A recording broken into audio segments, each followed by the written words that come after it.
guud ee amniga ee gobolka Salil isaguna sheegay in xaaladda guud ee amniga ee gobolka Salil xilligan tahay mid degan isaguna intaasi ku daray isla markaan uu rajo wanaagsan ka muujiyay shaqaqadii dhawaan ka dhacday deegaanka Xariirad kaasay xalinteedii ku sugan yihiin wasiiro iyo xubno kale oo ka tirsan golaha guurtida Soomaaliland isla markaana rajo wanaagsan ka muujiyay inay ku dhamaan doonto taliye waxaad warbixin kooban naga siisaa xaaladda guud ee amniga ee xilligan ee gobolka Salil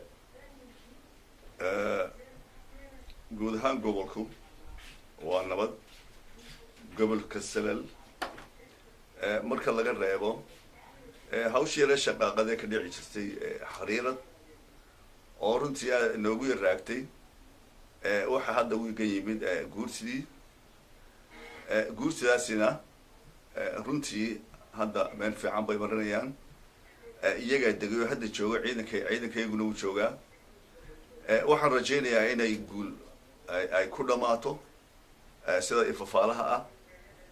guud ahaan gobolku waa nabad 100%.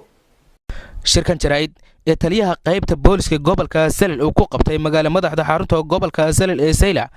ayaa noqonaya mid uu kaga hadlayay xaaladda